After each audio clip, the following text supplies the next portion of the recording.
día me agarran distraído porque estaba reviendo las 101 medidas que tomamos con las facultades delegadas que nos dio el Ajá. Congreso de la Nación y que ha generado una desburocratización del Estado Nacional impresionante, ¿no? O sea, yo creo que todavía no tenemos conciencia de los cambios que se han hecho con todas estas modificaciones, sino que van a ser en beneficio de los argentinos, por supuesto, ¿no? Ministro, en un ratito vamos a hablar, por supuesto, de eso, que es sumamente importante. Se han terminado las facultades delegadas, pero bueno, ustedes obviamente han hecho un balance positivo de eso. Quería llevarlo rápidamente al tema, digamos, que ha sido y que viene siendo titular en los últimos días, fundamentalmente lo que pasó en el Senado y el vínculo con los gobernadores. Hace no tanto, un par de semanas usted estuvo aquí en Córdoba, de hecho con Virginia charlamos con usted, le hicimos una nota para La Voz, y en ese momento era el lugar donde se habían reunido los gobernadores del CFI, y a partir de ahí se empezó a resquebrajar esa relación que tuvo la derivación del jueves pasado en el Senado. ¿Se puede recuperar ese vínculo? ¿Es un vínculo que se ha dañado por lo menos hasta las elecciones? ¿Qué balance hace de esa situación? No, a ver, yo en primer lugar no creo que haya ningún vínculo roto, tal vez diferencias de opinión con los gobernadores con los que habíamos venido trabajando en conjunto, como usted señala bien, ¿no? O sea, hay un grupo de gobernadores que nos han acompañado en todo este periodo. Yo diría fundamentalmente en el primer periodo, cuando obtuvimos la sanción de la ley Bases, y posteriormente cuando el presidente Milei vetó algunas leyes que generaban un impacto fiscal imposible de atender, también nos acompañaron sosteniendo el veto. Con lo cual, yo diría, con esos gobernadores obviamente vamos a conversar. Yo soy consciente, en el gobierno somos conscientes que estamos en un periodo electoral con los cuales a veces es un poco más complicado poder llevar adelante una negociación, porque cada gobernador hace su propia campaña en su provincia, ¿no? Pero no, yo soy optimista, creo que se puede llegar. Y en todo caso, si no llegamos a un acuerdo en esta oportunidad, nosotros tenemos un gobierno y en particular un presidente que está absolutamente convencido de cómo llevar adelante esta etapa del gobierno, y aplicaremos los vetos que tengamos que aplicar, judicializaremos lo que haya que judicializar con relación a las leyes vetadas, y trataremos de llegar a la elección de una manera razonable, y ahí seguramente, como vemos y como lo dicen todos los analistas, vamos a obtener un resultado electoral que nos permitirá tener un bloque en diputados y en senadores mucho más importante que el que tenemos actualmente, ¿no? Ministro, ¿y qué pasó en la relación con esos gobernadores que de repente hubo unanimidad entre todos ellos, pese a que pertenecen a fuerzas políticas y tienen estilos políticos muy diferentes? ¿El gobierno no hace ningún mea culpa sobre la relación con esos gobernadores? Por supuesto que siempre uno tiene que estar haciendo mea culpas por todo, ¿no? Porque en la gestión de gobierno siempre se cometen errores, y a veces uno no presta atención a alguna señal que puede enviar un gobernador o varios gobernadores en algún sentido. Pero tengamos en cuenta cómo son siempre las relaciones, ¿no?, entre el gobierno nacional y los gobiernos provinciales. Yo creo que los gobernadores al gobierno nacional siempre le piden, y el gobierno nacional siempre trata de dar lo menos que puede, porque de la manera contraria genera un déficit que no está en condiciones que no soporta, porque la política del gobierno es absolutamente clara, ¿no? Entonces, dentro de eso, por supuesto que siempre hay acuerdos. A ver, ¿cuáles son los temas más importantes que generaron esta reunión en el CFI de los gobernadores? fundamentalmente dos. El tema de los ATNs y el tema del impuesto al combustible. Los ATNs son, se llama Anticipo del Tesoro Nacional, son fondos que surgen de la misma leyes de coparticipación, es decir, de los impuestos coparticipables a los que se derivan un porcentaje del 1% para atender fundamentalmente situaciones de emergencia de distinto tipo que pueden tener las provincias. Normalmente ha habido distintas etapas a lo largo de nuestra democracia, ¿no? En unos momentos no se repartieron, en otros momentos se repartieron a los gobernadores del partido político, del mismo signo político que el gobierno nacional. En otros gobiernos se repartió un poco por alguna emergencia. ¿Nosotros qué hemos hecho hasta aquí? Como ustedes saben, no tenemos gobernadores propios, con lo cual no hemos utilizado este mecanismo de la preferencia política. Sí hemos atendido emergencias que se generaron por distintas circunstancias. Por ejemplo, hubo en el periodo más de verano muchos incendios que atendimos con la fuerza propia del gobierno nacional que tiene para atender estas catástrofes, pero también asignándole a la provincia fondos provenientes de los anticipos del Tesoro, incendios, desastres climáticos como lluvias, inundaciones, etcétera.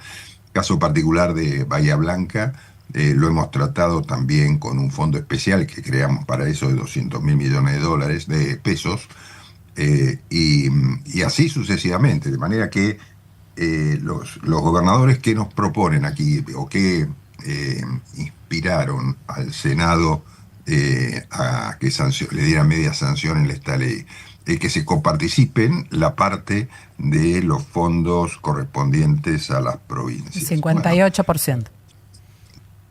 Bueno, exactamente. Entonces, vamos a ver, porque también uno debería tener en cuenta que si se cortan esos fondos, también deberían asumir las funciones de atención de las emergencias, ¿no? Porque por ahí una provincia tiene una emergencia financiera.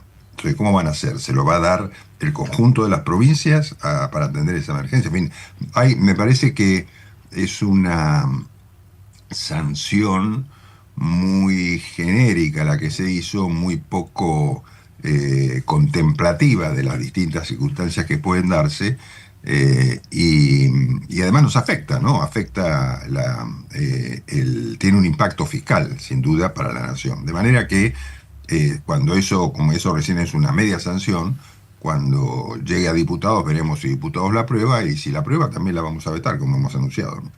Decía al comienzo, Franco, que hay un grupo de gobernadores con los que quiere conversar, vamos a conversar, decía, y que era optimista. En ese grupo está el gobernador Martín Yayora. ¿Qué opinión tiene hoy el gobierno nacional de la posición de Yayora frente a la nación? Bueno, a ver, con el gobernador Yayora hemos tenido buenas conversaciones. Hemos intentado solucionar uno de sus reclamos más importantes, que era el tema de las cajas de jubilación.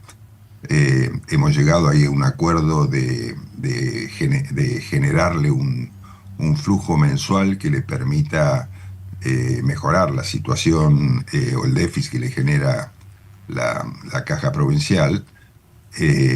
Y digamos, por supuesto que siempre tiene reclamos para hacer, ¿no? Pero considerando las situaciones anteriores, de gobiernos anteriores, yo creo que el gobernador Yayora debiera estar contento con el gobierno nacional. Ajá. Siempre, por supuesto, por su propia personalidad, él está demandando más. Y no lo cuestiono por eso, porque es la función de un gobernador. Tratamos de ponernos de acuerdo, pero bueno, veremos. Yo creo que es una provincia, Córdoba, muy particular, y que tiene mucha inclinación la gente de la provincia, digo, el pueblo provincial, a entender seriamente cómo son los problemas o las causas que han originado las crisis económicas de la Argentina. Una provincia que ha sido muy bien administrada y entiende cuáles son los problemas que tiene el país. Nosotros vemos ahí en Córdoba, fundamentalmente, que estamos con una serie encuestas de opinión muy favorables al gobierno, de las más altas en la nación. En Con lo intención cual de voto, dice usted, para las elecciones. ¿Cómo? En la intención de voto para las elecciones legislativas. Sí, no, encuestas de imagen del de presidente Milei y de intención de voto para las elecciones. Yo creo que vamos a, tal vez, esa sea una de las mejores elecciones que vamos a hacer en el mes de octubre, la de la provincia de Córdoba, ¿no? Como lo fue también en la elección presidencial, ¿no? Así que, bueno, tenemos con el gobernador esta situación, ¿no? Que yo creo que él es consciente de eso. Y entonces, como son todos los gobernadores, digo, ¿no? Porque aquí, como decía al principio, se mezcla el tema real de necesidad de los gobiernos provinciales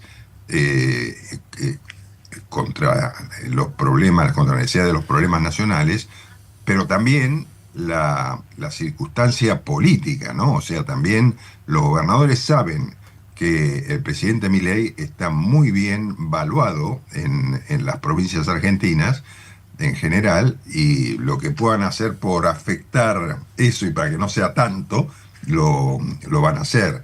Esta es una manera de generar de intentar horadar el resultado nacional del gobierno, ¿no? Ministro, ya que está hablando de Córdoba, lo consulto por la posición que tomó en el Senado Luis Juez, que es el principal opositor acá en Córdoba. Ayer lo tuvimos acá en este espacio. Hoy el gobierno provincial le contestó fuertemente a sus dichos. Dijo algo parecido sobre la actitud de los gobernadores de lo que usted acaba de decir, pero él votó a favor dos proyectos que el gobierno considera peligrosos en términos de erosión del superávit: el aumento de las jubilaciones y la emergencia en discapacidad, a pesar de ser alguien que viene siendo un aliado del gobierno. ¿Qué opina usted del modo en que él votó en el Senado? Bueno, a ver, yo creo que hay dos aspectos, ¿no? El senador, como lo manifestó en su discurso en el Senado, tiene una visión sobre el tema de discapacidad particular, producto de su propia circunstancia. Y con respecto al tema de jubilaciones, bueno, supongo que se ha sensibilizado con la situación de todo ese sector, con lo cual el gobierno también está sensibilizado. Pero ahí me parece que difiere la sensibilización con las posibilidades, con los recursos, ¿no? Son dos cosas distintas. Cuando uno enfrenta al gobierno, enfrenta recursos materiales, ¿sí? Sabe que hay necesidades y tiene que ver cómo hace para equilibrar necesidades y recursos. Es muy distinto cuando uno le quieren hablar con el corazón, porque la sensibilidad la tenemos todos, pero quien tiene la responsabilidad de gobernar es quien gobierna. Entonces, a veces quien gobierna tiene que manejar su propia sensibilidad sabiendo que tiene recursos escasos para necesidades infinitas. Bien. Ese es el tema, ¿no? Pero entonces yo diría... La postura de juez no dañó su buena relación con el gobierno y con el presidente. Bueno, eso había que preguntárselo al presidente, yo no lo puedo decir, ¿no? Me sorprendió el voto de Juez en el tema de las jubilaciones, sinceramente. Ajá. Ministro, hablando de relaciones rotas, es muy evidente la fractura, ya se venía evidenciando con muchos antecedentes en lo que va de este año y 8 meses de gobierno, pero bueno, lo que sucedió con la vicepresidenta Victoria Villarruel en las últimas horas, obviamente toma otro cariz. Hasta ahora no había respondido, ella el fin de semana hizo una larga contestación de tuit, a comentarios y demás, donde habló, por ejemplo, de que, bueno, había que ser menos inflexible con los jubilados y con los discapacitados y por ahí aflojar el gasto en viajes y en la CIDE. A usted, que viene teniendo una posición tratando de conciliar, porque usted realmente es un bombero, que no sé hasta cuándo va a tener agua en la autobomba, pero es un bombero apagando incendios casi todo el tiempo. ¿Cómo evalúa esa contestación por primera vez en este tono de la vicepresidenta? Bueno, tengo una crisis de agua en este momento. Bueno, lo suponíamos. En invierno llueve poco, eso Claro. es lo que pasa. No, a ver, yo creo que, por supuesto que considero que esa relación está mal, lamentablemente, Ujú. eh, y creo que la vicepresidenta ahí tuvo unas palabras que me parecen eh, que no son serias, digamos, ¿no? No se puede comparar los gastos que ella enumera, como la CIDE o los viajes, con el enorme pozo que tiene el sistema de jubilaciones o lo que significa, en definitiva, la aprobación de estas leyes en el presupuesto total, ¿no?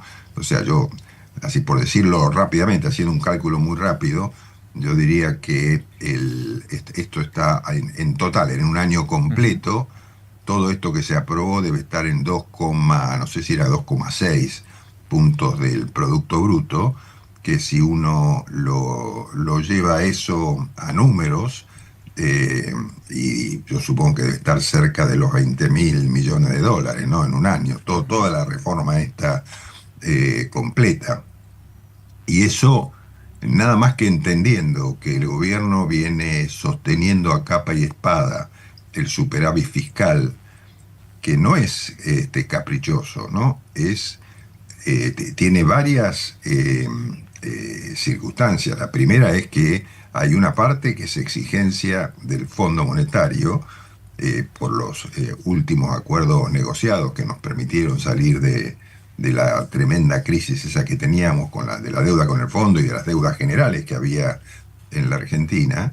Y la segunda parte es una garantía que se da al gobierno y una demostración que quiere dar el gobierno con un muy pequeño porcentaje superior a ese compromiso con el fondo, que es lo que le da seriedad al gobierno frente a los organismos, al fondo y a otros organismos multilaterales, como también al mundo, ¿no? Porque el mundo mira la seriedad con la que el gobierno argentino está encarando sus compromisos. Y hasta ahora me parece que como resumen tal vez podíamos decir que los logros obtenidos por el gobierno devienen fundamentalmente de la fortaleza con que ha encarado los desequilibrios macroeconómicos, la convicción y la fuerza para llevarlos adelante, que ha devenido finalmente en una baja brutal de la inflación, en una baja impresionante de la pobreza, en una suba de la actividad económica que es observada por el mundo de una manera, yo diría que impresiona, ¿no? Por el poner a la Argentina como ejemplo de lo que está sucediendo en las economías de los países, es algo que no nos ha pasado mucho tiempo, ¿no? Con lo cual yo digo, toda esta política que se lleva adelante tiene sus objetivos. Y yo remarco estos puntos porque la baja de la inflación tiene impacto, es uno de los elementos más importantes que ha tenido en la baja sustancial de la pobreza en la Argentina, ¿no? Empezar con 53% de pobreza y estar ahora con el 31%, bueno, la verdad, esos son 12 millones de argentinos que han salido de la pobreza, dentro de los cuales hay números muy especialmente impactantes de niños que han salido de la pobreza, ¿no? Yo digo, bueno, esos objetivos obviamente requieren y demandan un esfuerzo del conjunto de la población. Entonces, pensar que uno puede generar así, sin que todavía haya impactado suficientemente el crecimiento de la economía, pues todos esos son temas que llevan, la economía está creciendo, pero hasta que eso genere el impacto que permita analizar los temas previsionales, etcétera, con otra mirada, va a llevar tiempo, no es una cosa de un día para otro, porque ahí la Argentina ha cometido enormes irresponsabilidades. Ahora también se sancionó una ley de moratoria para los jubilados. Nosotros tenemos más jubilados por moratoria que jubilados que han aportado. Y eso se paga, porque en el sistema de reparto existen los fondos de los que aportan empresas y trabajadores para los que se jubilan. Si nosotros hacemos más jubilados sin aportes que los que existen, bueno, claramente el sistema no responde. Entonces hoy tenemos un sistema previsional quebrado que va a demandar tiempo en ponerlo en condiciones, ¿no? Ministro, en el planteo de los gobernadores, o incluso en Córdoba lo escuchamos también de varios ministros, más allá de todo lo que usted describe a nivel macro, que en eso hay coincidencia, hablan de una gestión muy dificultosa de las cosas concretas. Por ejemplo, estos días está el tema de las rutas. Ayer hubo un accidente grave en la ruta 19, los otros días se cayó un puente en la ruta 7. Esa cuestión de entendimiento sobre cosas concretas que ocurren en el territorio. Desde Córdoba, lo escuchamos frecuentemente, dicen que es muy dificultosa esa gestión. ¿Usted observa algo de eso? ¿Es parte del diálogo con los gobernadores? Sí, yo creo que siempre eso es parte del diálogo con los gobernadores. Yo les digo, y se lo digo ahora a ustedes, ¿no? El desastre de la Argentina no es solamente un desastre macroeconómico, el que le damos, me refiero, me pongo en diciembre del 23. El desastre es en todos los sistemas. El desastre en el sistema de infraestructura también estaba vigente en diciembre del 23.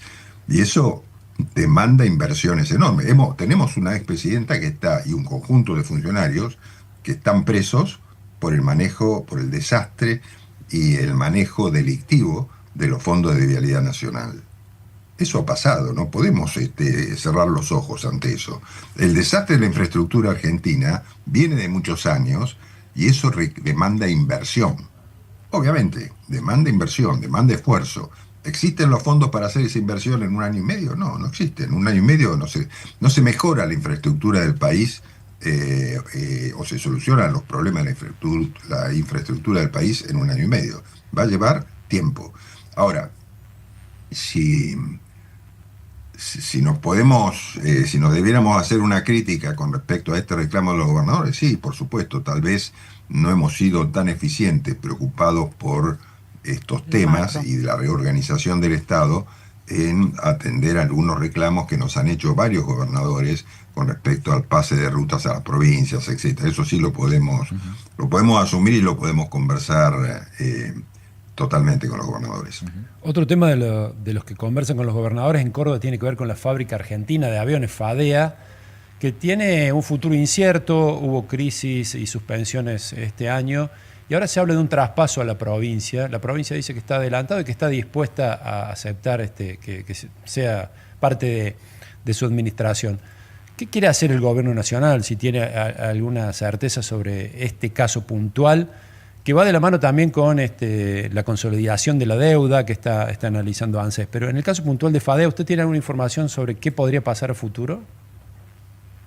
No estoy al tanto de cuál es la última posición sobre esto hoy, ¿no? Hemos conversado con el gobernador Yayora hace un tiempo sobre esto y estuvo en la mesa como una de las monedas de cambio dentro de ese acuerdo nación-provincia. Yo creo que ahí hay un poco también de analizar la evaluación de esa empresa y las posibilidades que tiene esa empresa. Y también hemos escuchado muchas propuestas de distintos sectores de utilizar las instalaciones de FADEA para hacer desarrollos tecnológicos en el área de defensa, ¿no? Con lo cual, como ustedes dicen, hay temas que tenemos pendientes y que aún no hemos solucionado, porque yo creo que las urgencias a veces no permiten atacar todos los temas que tenemos, ¿no? Entonces, pero sí yo permanentemente tengo en la cabeza el tema de FADEA como uno de los temas en los que tenemos que avanzar. De hecho, me lo llevo hoy en la cabeza para pedir algún informe sobre eso. Bien. Ministro, de cara a las elecciones de octubre, ¿no le quita competitividad al gobierno que haya dos miradas respecto de cómo hacer los armados en las provincias? Esta idea más purista que entendemos hay en un sector del gobierno de ir solo con listas de La Libertad Avanza, Violetas, y otro sector más proclive a negociar con gobernadores y tener armados mixtos en las provincias? Bueno, me parece que hay un poco de las dos cosas, ¿no? Yo creo que no es ni lo uno ni lo otro. Yo creo que hay que buscar un mix porque todas las situaciones de, de las provincias son diferentes, ¿no? No quiero poner ejemplos, pero... Ponga. No, y bueno, si es de pero Córdoba, quiero mejor. decir, no, pero... Parece raro lo que pasó en Corrientes, ¿no? Que parecía que estaba el acuerdo casi dado y terminaron ahora con 3 senadores menos en contra en la Cámara de Senadores. Bueno, a ver, yo creo que en Córdoba, en Corrientes, lo que pasó que estuvimos, los que negocian esto, yo no estuve en las negociaciones, ¿no? Pero estaba al tanto, era quién era el candidato a gobernador, porque se elige gobernador en Corrientes. Sí.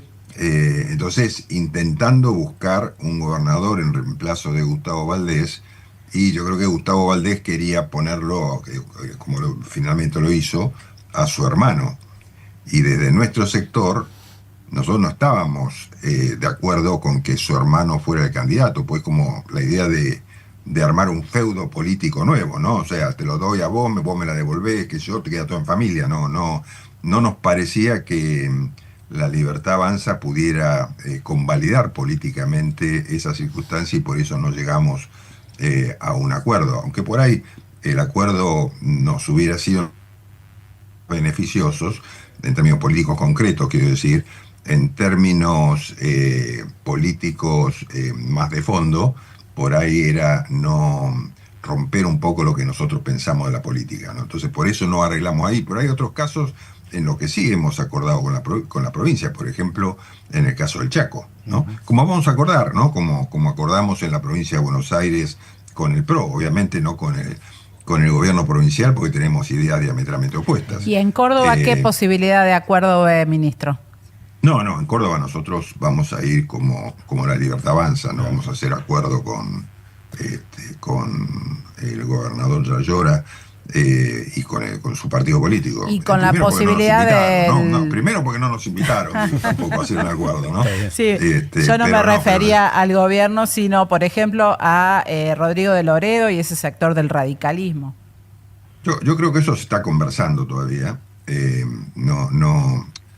Ustedes que conocen y que son periodistas que siguen la política permanentemente saben que el momento de cierre de listas es el momento más crucial, ¿no?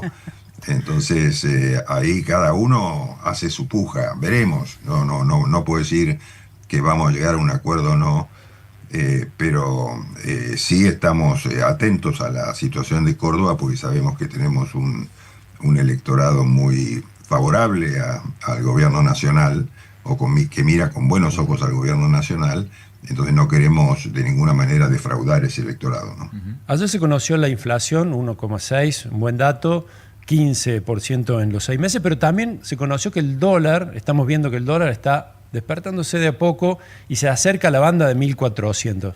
¿Están preocupados con eso? Siempre se traslada a precios cuando el dólar empieza a trepar, inmediatamente el reflejo argentino va a precios.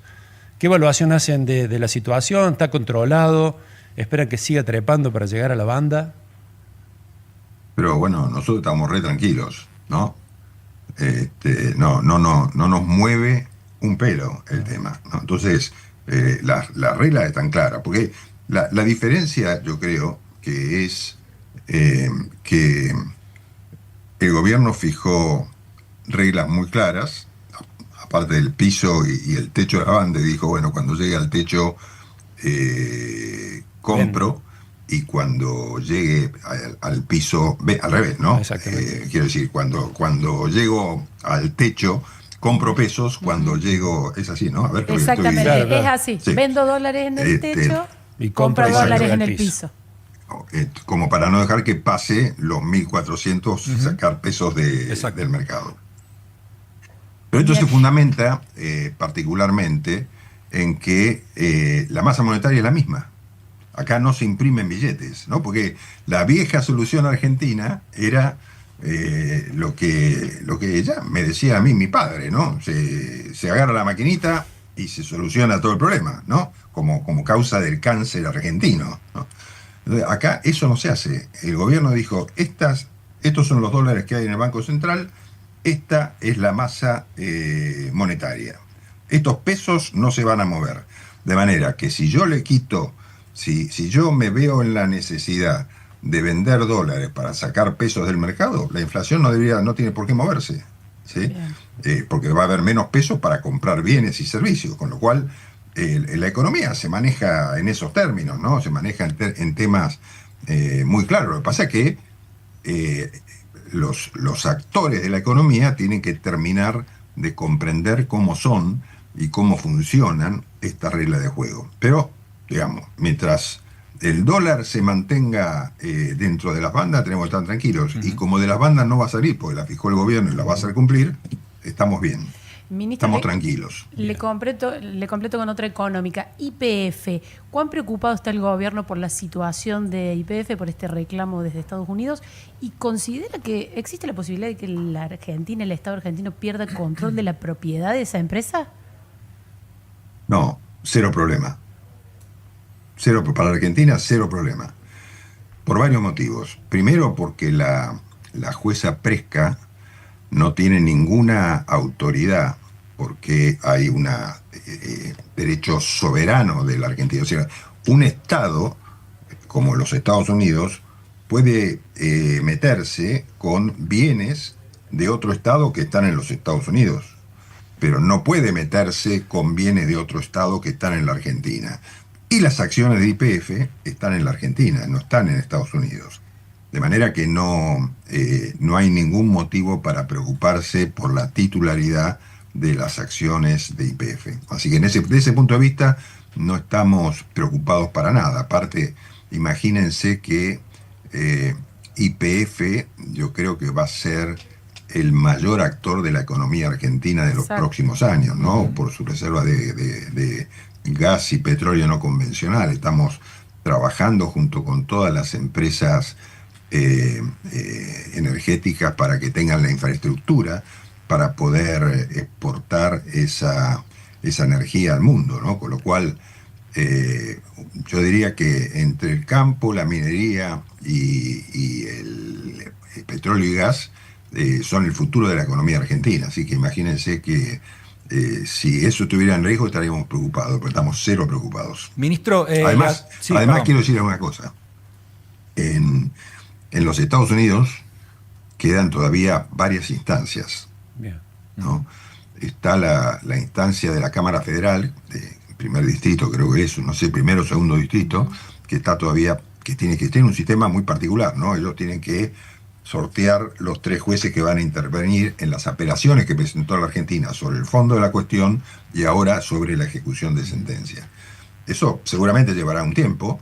Y después está la Corte Suprema de los Estados Unidos también, ¿no? Y también está cualquier investigación que pueda hacerse sobre el sustrato de toda esta operación de venta, venta de YPF, compra de YPF, venta de acciones, venta de derechos litigiosos. Ahí hay toda una trama que... Si yo lo miro desde mi punto de vista, que no soy un especialista en el tema, ¿no? Digo, este episodio sucedió entre la Argentina y España, ¿sí? Pues la compra de Repsol, etcétera, la expropiación también. Hubo unas sociedades de distinta constitución que eran la de los Eskenazi, la de Petersen, que se constituyeron también, creo que en España una, no sé si en Australia otra. Muy cercano a los Kirchner. Hasta ese momento no pasó nada en los Estados Unidos. Digamos, ahí hay que... La operación para investigar es por qué este grupo Petersen fue el que adquirió esas acciones de la sociedad. ¿Por qué las vendió la empresa Repsol? ¿Qué le pasaba a la empresa Repsol que no podía cobrar dividendos? ¿Por qué cuando entró el grupo Petersen como accionista empezó a cobrar dividendos y pudo pagar los créditos que recibió? Porque no puso un peso propio, los créditos que recibió para pagar. ¿Por qué después se expropiaron las acciones por parte del gobierno de Cristina Kirchner. ¿Y cómo termina esto? Que nunca pasó en los Estados Unidos, cuando Burford adquiere los derechos de liceo, termina eso en Estados Unidos. Si yo fuera a Estados Unidos, diría, che, pará, acá hubo un fraude para hacerse de estas acciones y están utilizando mi justicia para convalidarlo. No, pará, hagamos una investigación. ¿Saben cómo qué? ¿Ustedes recuerdan el tema de la FIFA? Sí, claro, el FIFA Gate. Bueno, cuando pasó lo de la FIFA, intervino el Departamento de Justicia de los Estados Unidos, hizo una investigación, FBI, que la llevaron durante mucho tiempo silenciosa, y finalmente se terminó en ese escándalo donde metieron a todos los integrantes presos, una cosa tremenda. Bueno, acá había que ver qué pasó entre el Fondo Burford, el Grupo Petersen, las empresas españolas, Repsol, el gobierno argentino de ese momento, para llegar a esto. Es muy valioso y muy importante que los funcionarios del gobierno nacional hablen con los medios y sobre todo con los medios que están fuera de la ciudad de Buenos Aires también, ¿no? Así que valoramos mucho todo este tiempo que nos dio el jefe de gabinete. No sé si está por ahí todavía, ministro, solamente para despedirlos y agradecerle muchísimo el contacto con La Voz en Vivo. No, estoy acá, me quedé congelado. Sí. No sé Lo que pasa es que usted no tiene agua, no tiene heladera, ahora no tiene refrigeración, está complicado. Se le han cortado la luz también. Ministro, está por comenzar ahora una reunión del presidente con la mesa de enlace. ¿Qué expectativas tienen de eso? Porque también es una relación que tuvo algunos tironeos con la restitución de las retenciones a nivel anterior. ¿Habrá algún anuncio? No, a ver, para ponerlo claro, la restitución de las retenciones estuvo expresamente impuesta en la resolución, ¿no? O sea, lo que no quita el gobierno que dijo, mira, el campo...